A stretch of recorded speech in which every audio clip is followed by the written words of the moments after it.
welcome back to Xavier's World. How you guys doing today?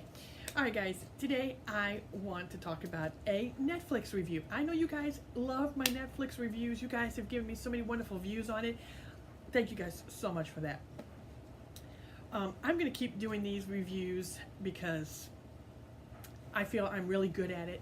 And I just want to share with you guys movies that I like, TV shows that I like, and then there are going to be some things that I don't like that I may share with you guys, you know? And it gives you that option to either go watch it yourself, and if you like it, great. If you don't like it, great, you know? But again, these are my opinions and my words and my thoughts of what I think of it, and you don't have to take my word for it if you don't want to believe me, but that's okay.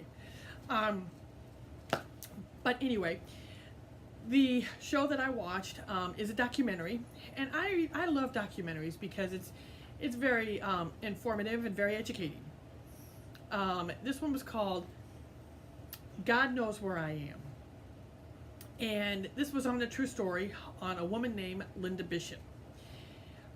This was a well-educated woman who lived in New Hampshire. She was a good mom, a good sister, a good wife, a good person. But there were two things that were really holding her back. She had severe bipolar disorder and schizophrenia. It was really sad how she lived her life and what she went through on the last 4 months of her life. It was really sad. It kind of, you were kind of angry with the system, how they just treated her.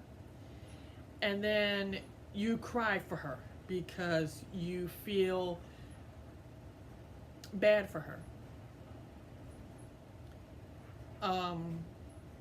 She was put into a mental institution hospital for 3 years. Then she was released on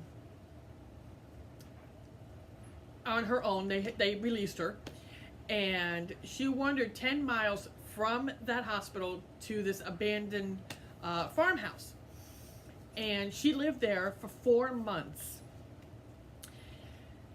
Well, these people who owned the house went there to check on her because they had tenants that lived there, and the tenants had told them that they left.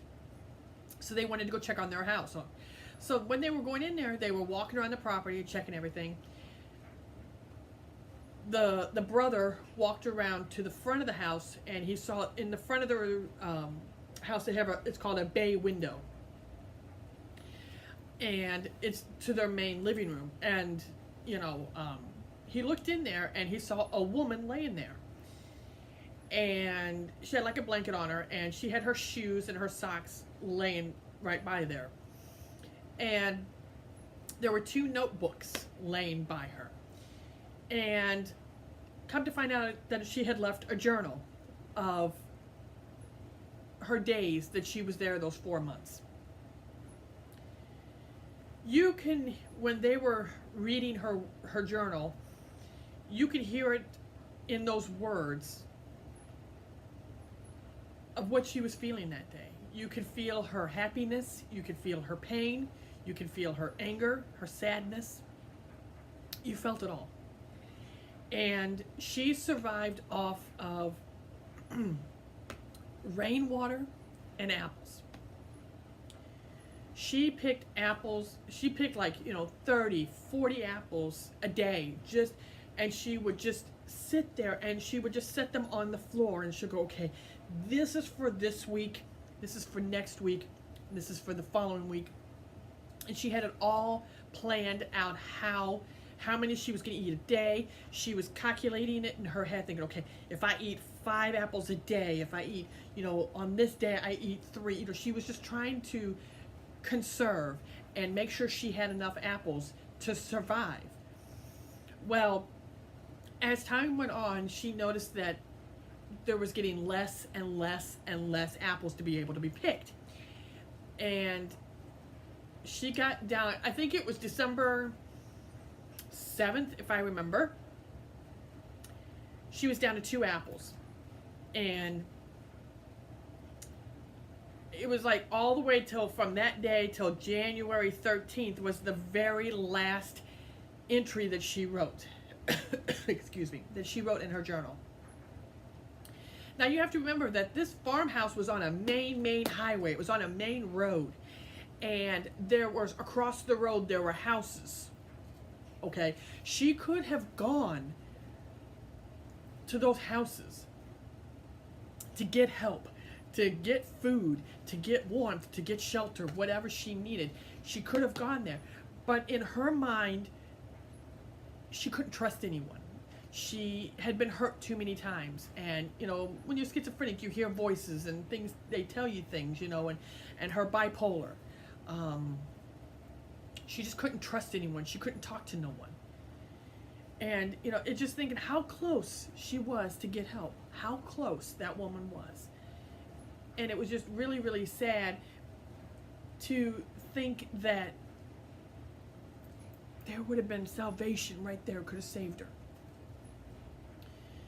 But you just, and then it goes back throughout the show, it goes back to showing you about, you know, she had a great childhood, she had, you know, her great parents and everything, everybody loved her, everybody just said she was the funnest person to get along with, she was just funny, sweet, you know, and all this stuff, and then her illness is what got her, and it was just really sad,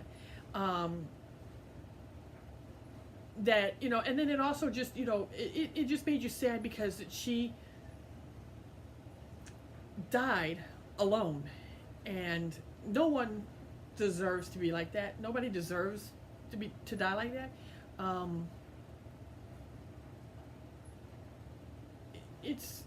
It was just really sad. I really felt bad for her. I really did.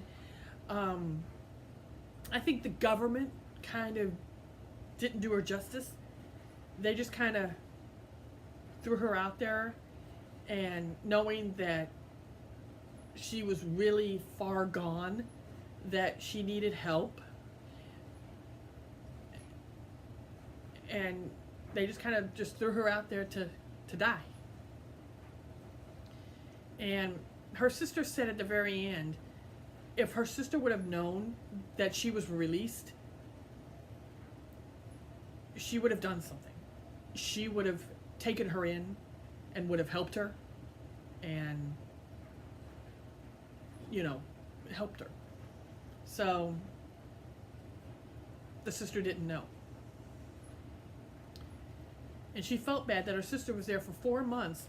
And the sad thing is, the sister said that I drove by that house every day to work, and I never knew she was there.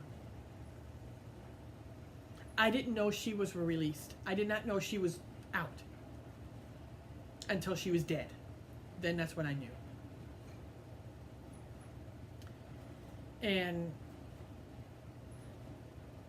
you know, there's so many, you know, the brother and sister had drove by the house, and they would go check on the house, and, you know, they could have known that she was there, you know. And she's like, you see her in her journal, she writes in her journal, she said, somebody came today to check on the house, you know, and she was there when they came in the house to check on it. She was there, but they just didn't find her, you know. So it's like so many opportunities they could have crossed paths, and she was there.